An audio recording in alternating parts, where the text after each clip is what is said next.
Pilipinas tila nakasanayan na ang mabagal na ikot ng gulong ng hustisya. Sa kaso ng Maguindanao Massacre at sa usad nito, nasusubukan ng husto ang pasensya ng mga kaanak ng pinaslang na 58 mga biktima. 32 sa kanila mga mamamahayag. Base sa datos ng National Union of Journalists of the Philippines o NUJP, halos 200 ang akusado sa kaso. Mahigit 100 naman ang testigo ng prosecution at hindi bababa sa 500 motion na ang isinumite ng depensa. Ito at higit pa dadaan sa proseso ng hudikatura. Nauna na ngang ipinangamba ni dating Senator Joker Arroyo na baka abutin daw ng 200 taon, 200 years, bago magtapos ang paglilitis.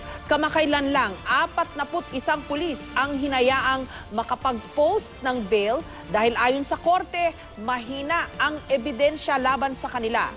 At wala pang isang linggo bago ang ika-5 anibersaryo ng Maguindanao Massacre, itinumba ang isa sanang tatayong testigo ng prosecution. Paano kaya masisiguro ng pamahalaan sa mga kaanak ng mga biktima na planchado ang kasong isinusulong laban sa mga nasasakdal? Kaya pa bang proteksyonan ang ibang maglalakas loob na magsiwalat ng kanilang nalalaman?